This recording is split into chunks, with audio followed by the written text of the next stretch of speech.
Hey guys, what's up? So, yeah, I wanted to come on here and give you my thoughts on this latest update of the whole Vince McMahon situation that was reported originally 3 weeks ago. Because the Wall Street Journal recently released, as of yesterday morning, Friday morning that is, July 8th, more information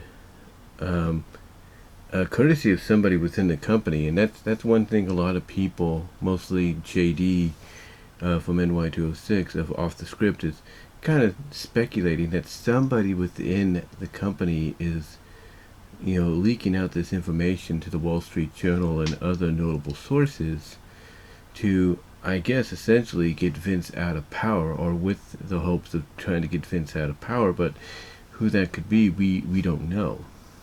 We essentially, don't know who that could be, per se. But this is what the article says. This is from Bloomberg.com. They have the article up, courtesy of the Wall Street Journal. And this is what they said, and this was published by Bloomberg's Geary Smith. That's Gerry Smith, and it was updated at 1:10 p.m. Pacific Daylight Standard Time, if you will. But this is what the Bloomberg article basically says. Basically, it's the same article, I'm assuming, as the Wall Street Journal, or at least close to it. But this is what they said, and I quote: "For decades, Vince McMahon seemed invincible." As I just checked something there, okay, just making sure the camera's on, and so is the mic. But let me reread that. Let me restart. The article by Geary Smith says this, and I quote: "For decades, Vince McMahon seemed invincible. He survived the steroid scandal, the death of a wrestler during a pay-per-view event, and lawsuits from others who suffered concussions. But now the 76-year-old executive who transformed the business into a global entertainment empire is facing perhaps." Let me reread that. Okay, let me rewind. It says, and I quote: "But now the 76-year-old executive who transformed the business into a global entertainment empire is facing perhaps the biggest challenge yet to his hold over Pro Wrestling Entertainment Incorporated." Continues on to say, "Stripping McMahon of control at WWE would likely be complicated. He holds 81% of the combined voting power of WWE's common stock, according to an April filing. McMahon stepped back from his role as chief executive officer last month, while the company's board investigates allegations of misconduct that were first reported by the Wall Street Journal." I do apologize, it is early, it's about 6 or 7 in the morning, trying to do this while I can on a Saturday, if you know what I mean. Continuing on, I report, or read off what Bloomberg here has. On Friday, the newspaper, that being the Wall Street Journal, reported that McMahon agreed to pay more than $12 million over the past 16 years to settle allegations of sexual misconduct and infidelity. These payments, which were larger than previously known, went to 4 women formerly affiliated with the company who signed agreements barring them from discussing their relationship with McMahon, the newspaper Wall Street Journal reported, citing people familiar with deals and documents. The settlements include $7.5 million to a former wrestler who said McMahon concurred her, or let me read that. Okay, let me start over. It says, and I quote: "The settlements include $7.5 million to a former wrestler who said McMahon concurred her, or basically convinced her into giving him oral sex, and then demoted her," the Wall Street reports. He declined to renew her contract in 2005 after she resisted additional encounters, citing people familiar with the matter. Now, we can only wonder and guess who that female talent may have been back then, since you had, I wouldn't say a massive roster of female wrestlers, in WWE at the time, but you had some notable names. You had Mickie James, which obviously Mickey's made light of this because obviously she wasn't one of them. You had Trish, you had Lita. I think, I don't know. I don't think, no, Gail wasn't there. Gail was already gone. And you had Lita, you had Trish, you had Victoria, I believe. You had Molly Holly, Nora Greenwald, that is. I don't think you had Serena Deeb yet. I don't think you had Serena Deeb. But you had all these notable names up there at that time. Beth Phoenix, maybe, I think, was coming up around that time. It could have been anybody. It could have been. It could have been, what's her name? That one tall black girl. I can't think of her name right now. The one that managed the Bashams at one point. Let me see if I can look her up, her name here. Let me see. Let me see here. Okay. I think it was Shaniqua. Now that I think about it, I think it was Shaniqua. Let's see. It doesn't say, but it should say cabinet. Let's see. Yeah, Shaniqua, Linda Miles, yeah. But yeah, they had Shaniqua up there. Let me see who else they had. Let me see. Hold on.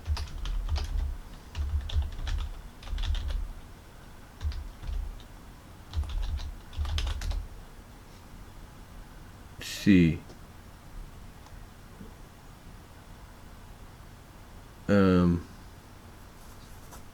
Okay, this is from the SmackDownHotel.com. Female full WWE roster in 2005.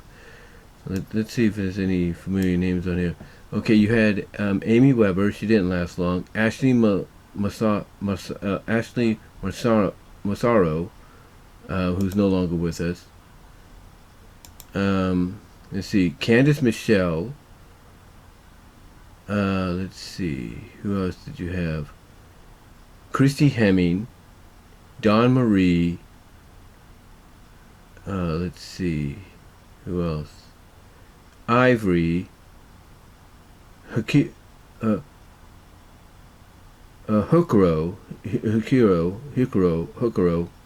Jackie Gata, Jillian Hall. Let's see who else. Joe Giovanni, Crystal, Laura Jones, Lillian Garcia, Lita, Linda. I don't think that she's in the equation. Mae Young. I don't think so either on that one. Maria Kanellis. Melina, Michelle McCool. I don't think Michelle's there. Mickie James. Again, I think Mickie James is not. We can discount her because she made a joke on it. Yeah, she literally made a joke basically saying, this is why I didn't get that raise back then.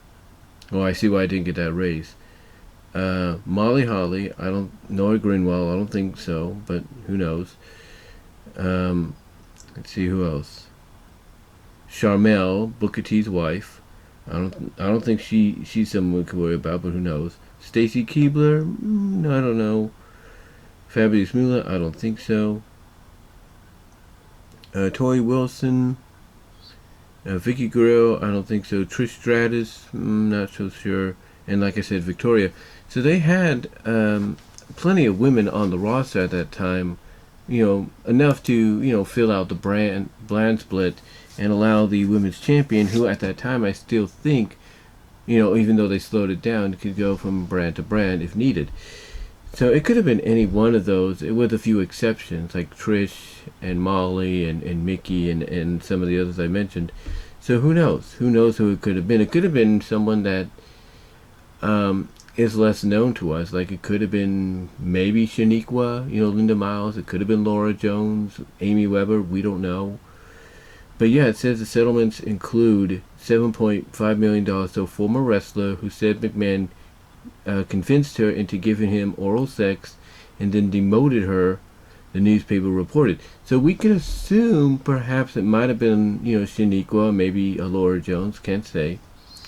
He declined to renew her contract. Could be a Candice Michelle too, or Dawn Marie. Could be one of those that falls in that category. In 2005, after she resisted additional encounters, citing people familiar with the matter. So, like I said, it could be any one of those ladies that was on the roster at that time, because some of that does fall into similar stories told by the likes, I think, of Dawn Marie, of Amy Weber, and such. So who knows? Maybe Laura Jones or Linda Miles. Who knows? Will we find out eventually? Can't say. It continues on to report that McMahon said last month he would cooperate and quote-unquote accept the findings and outcomes of the investigation, whatever they are. A WWE spokesman did not respond for requests for comment about the new allegations. It goes on to say that for now, WWE's business partners have remained quiet about the controversy. Several advertisers didn't respond to requests for comment about whether they continue buying commercials during WWE events. Comcast Corporation's NBC Universal, which broadcasts WWE matches on its Peacock streaming service and USA cable network, also didn't respond. A spokesman for Fox Corporation, which airs WWE's Friday Night SmackDown, declined to comment. Then they have another. It's kind of categorized, the report here. It says investors shrug, kind of asking that question. It says, meanwhile, the Wall Street has shrugged off the allegations since June 15th when the scandal broke. WWE shares are up 3%. Its stock has risen to 31% this year, compared to an 18% drop in the S&P 500. Longtime observers of McMahon's career remain skeptical that this latest challenge will be the one that finally strips him of power. It says McMahon has remained on top of his world for decades despite multiple controversies because wrestling is not taken as seriously as other sports, that according to Dave Meltzer, a journalist and longtime follower. It continues on to say, and I quote, I think this, who's this from? Brandon Thorson, an editor of WrestleNomics, a blog and podcast that focuses on the business. He said something as well. Okay, this next one here is from Meltzer. He says, this is from Dave Meltzer, and he says, and I quote, there are not a lot of major outlets that cover wrestling closely. That's according to Dave Meltzer, who continues to say, if something like this would happen with the NBA or NFL, there would be pressure to sell. But with Vince, people look at it tongue-in-cheek. He's not an A-list celebrity in an A-list sport. And then Brandon Thuster, editor of WrestleNomics, a blog and podcast focused on the business, also didn't believe much would change at WWE because there's been little fallout in the past. And it says, and it has another headline that says, some critics, wrestling, quote, and this is from Brandon Thorsten. This is what he says, and I quote, wrestling has not been treated very seriously. There have been a lot of scandals related to WWE, and in a lot of those cases there were minimal consequences. The people who caused the problems were allowed to come back to the company after the heat blew over. Continuing on it says, and I quote, while McMahon's daughter, Stephanie McMahon, is serving as interim CEO and interim chairwoman, Vince is still involved in the company's creative side. Brandon Thorsten described McMahon stepping aside as chief executive officer as largely cosmetic. In other words, he's basically saying that what everybody has said, that what Vince is doing by stepping away and handing over the reins to his daughter right now on an interim basis is just to make himself look good. Continuing on, and I quote from Bloomberg.com, it says that not all journalists covering the field see it that way, though. Sean Ross Sapp, a reporter of wrestling website Fightful.com, said this, quote, Vince McMahon has to go. It says that Sean Ross Sapp tweeted after new allegations, or basically that Vince, okay, let me rewind that. Okay, it says that Sean Ross Sapp, a reporter for wrestling website Fightful.com, tweeted after new allegations of McMahon's hush payments surfaced Friday, Vince McMahon has to go. Day-to-day business, creative, all of it. It's time to wrap it up and move on. Continues on by saying, this being an article, in past SEC filings, the company has said that losing McMahon's creative, quote-unquote, services could have, quote-unquote, material, adverse effect on our ability to create popular characters and creative storylines, which could adversely affect our operating results. Neither WWE investors nor employees appear to want him out of the picture, according to Dave Meltzer.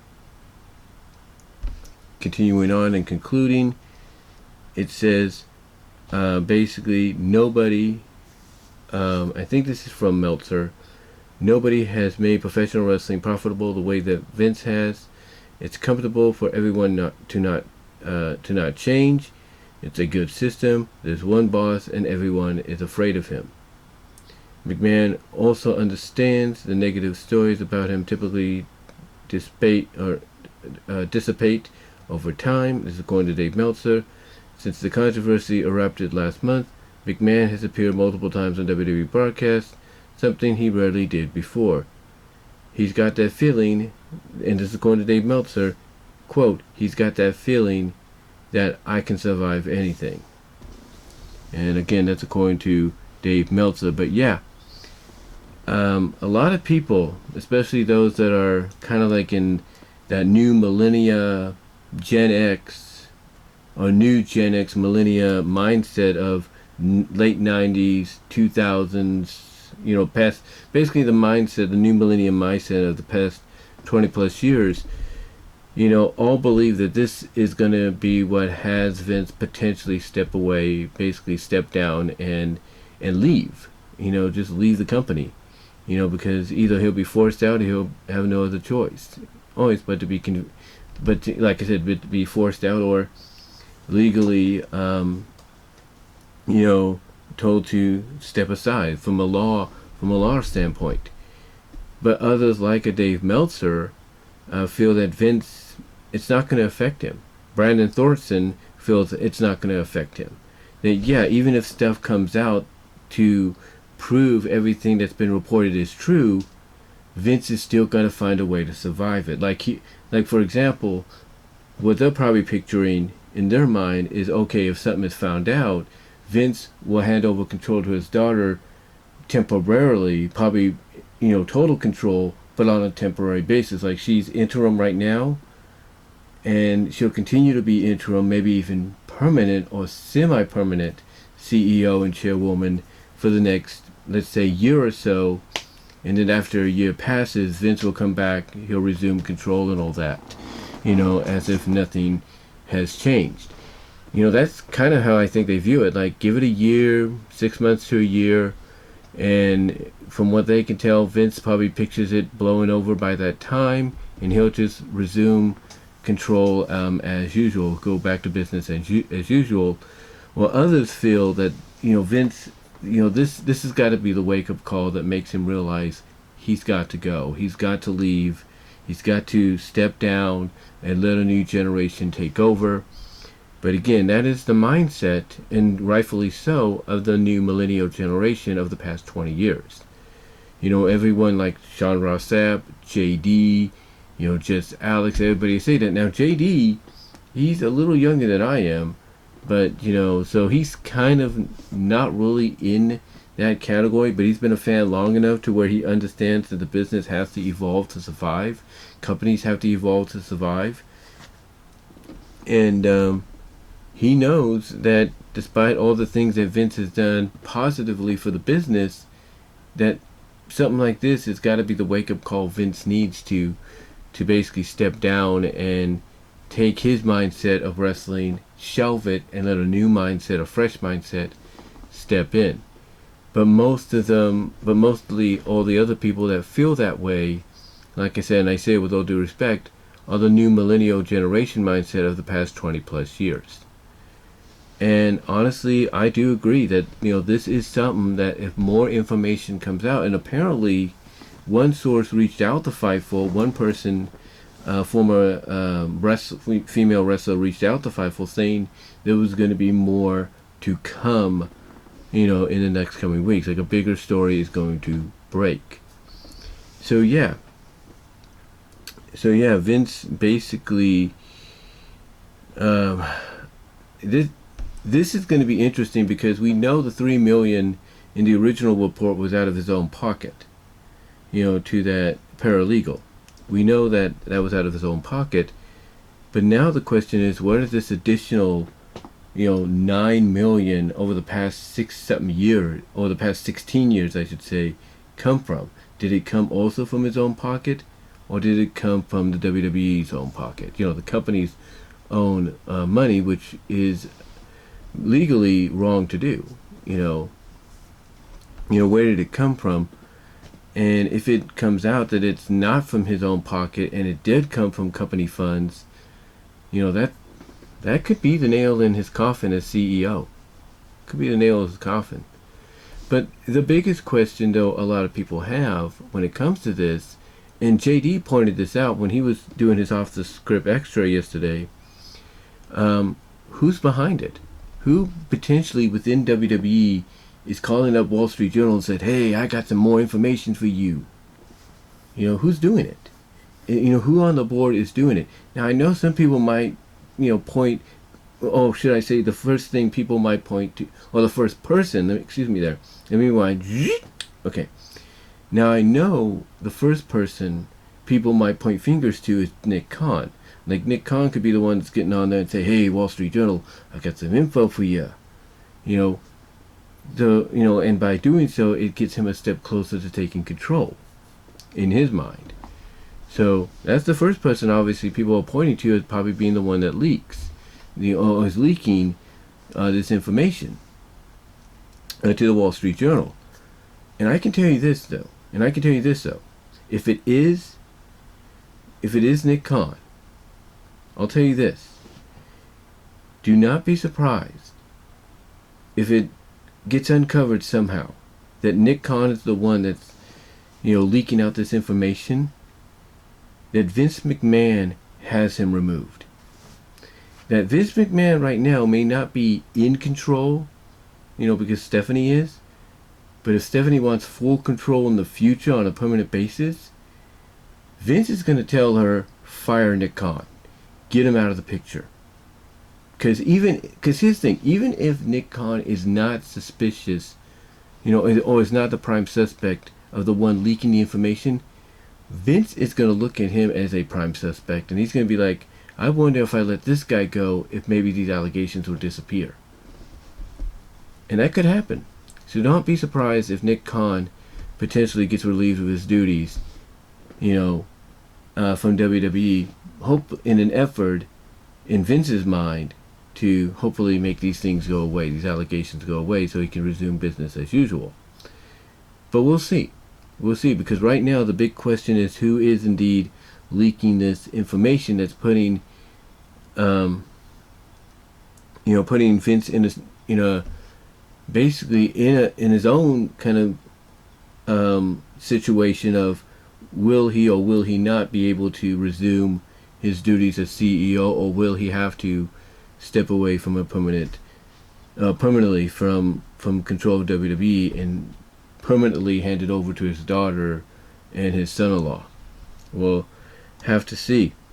But what's interesting also about the article here is that none of the investors have talked about it. They've remained quiet. Comcast Corporation's NBC Universal has not said anything. They've not responded. And a spokesperson for Fox Corporation, which airs SmackDown on Fridays, declined to comment. And the investors, they're just shrugging off the allegations right now, since everything is kind of, popping off in a positive way in the stock.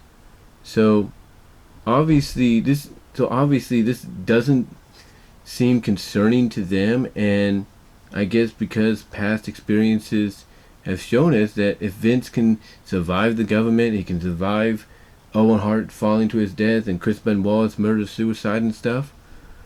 That I guess in their minds he's gonna survive this and nothing's gonna be infected or affected. But I'll say this though. If Comcast, NBC Universal, and Fox Corporation are not saying anything right now or declining to comment, usually that's a sign of, as well as some of the investors, usually that's a sign of the fact that they may say stuff eventually, but they're waiting for more information to come out to see whether or not these allegations have legitimacy behind them, or they're just allegations from people that might be bitter, towards Vince for not treating them the way they felt they should have been treated, or given the opportunities they felt they should have been given. Again, we'll have to see what happens. But what's interesting is what other people have said as well. Now, like I said, Mickie James went on to her, I think her Twitter or Instagram, in response to this and said, quote, no wonder I didn't get that raise in 2005.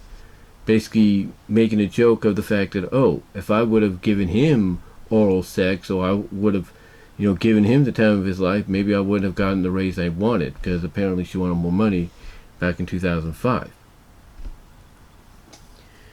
So yeah, that was interesting. Now, according to WrestlingInc.com, as well as other places, they picked up on more information as well. They say in wake of the report, the one I just read to you, more information has come out that continues to paint a profoundly unflattering picture of McMahon and WWE. This is from WrestlingInc.com. It says, and I quote, Fightful Select is reporting that several WWE staff members had contacted them after the publishing of yesterday's Wall Street Journal article, including some who have been quiet regarding the allegations towards McMahon in the past. One source told Fightful they wished they had spoken up sooner, and went on to describe McMahon as alternating between no selling the whole thing, quote unquote, no selling the whole thing, and quote unquote being defiant regarding the controversy surrounding him. Perhaps more concerning, however, was what the source told Fightful about the aftermath of McMahon's June 17th appearance on WWE SmackDown, which came only hours after McMahon had stepped down from his executive positions, calling the appearance quote unquote pointless. The source said that McMahon returned to the gorilla position after his short promo and screamed, "Fuck 'em," in defiance of the allegations. McMahon, of course, would go on to appear on several more episodes of Raw and SmackDown in the following weeks.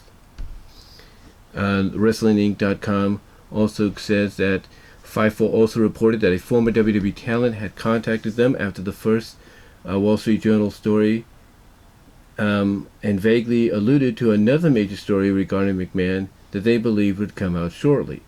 The talent confirmed to Fightful earlier yesterday, that said story appeared in today's second Wall Street Journal article regarding allegations that McMahon paid $7.5 million to a former female talent that he had convinced into having sex with him, followed by demoting and firing her when she refused further advances. And again, like I said, there is a list of ladies that potentially on that roster at that time could have been in that situation, that kind of fall under that description, if you will.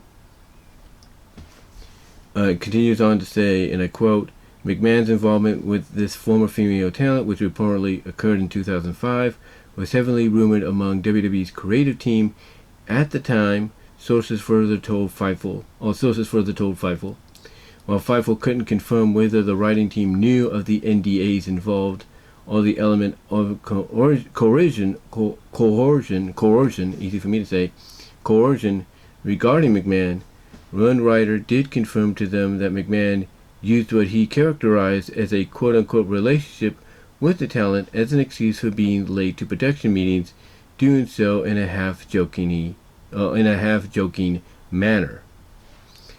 As for WWE Head of Talent Relations John Laurinaitis, sources told Fightful that it is believed he will soon be done with the company.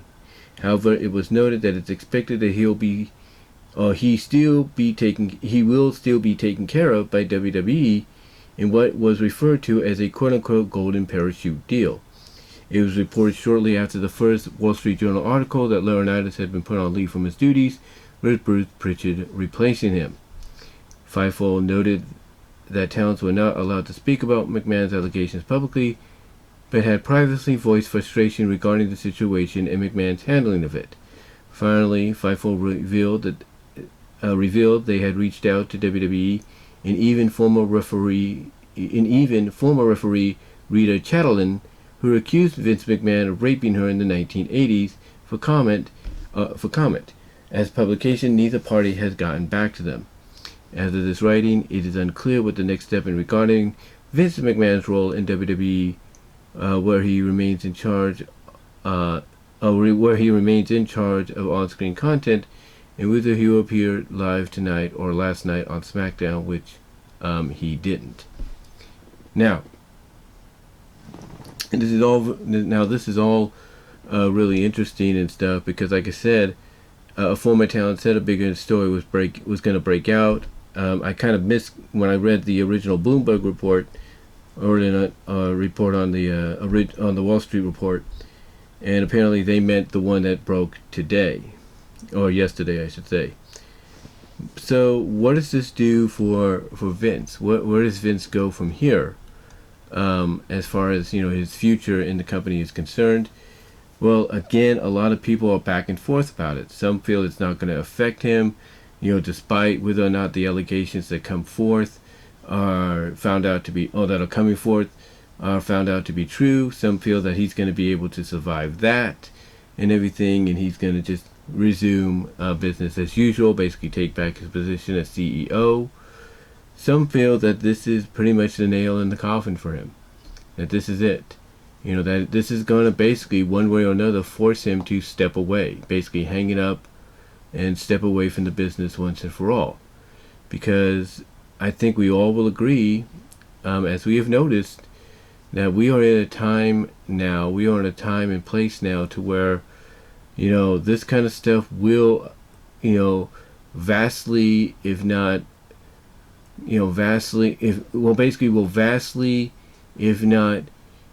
strongly affect you and what you do in the future.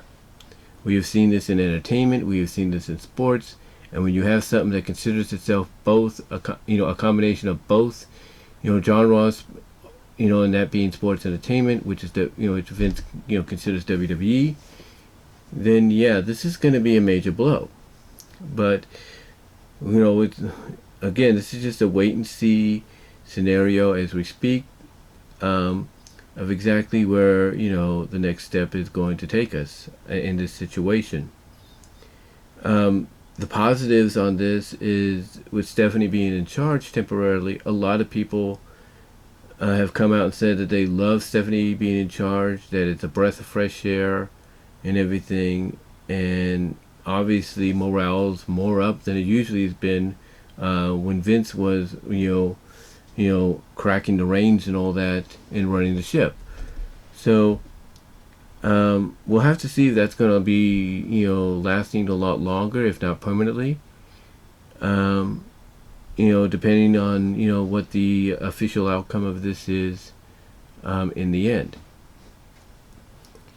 Like I said earlier, I think if things do come out and Vince, as people like Meltzer and Thorson have said, does find a way to survive this, if information does come out that all of this is true, eventually everything, when it's all settled, the dust is settled, things kind of clear up and we find out a lot of this is true, like I said earlier, and I think Meltzer and Thorson and others kind of see it this way, Vince will survive this. He'll be back in power, but what he may do is he may step away.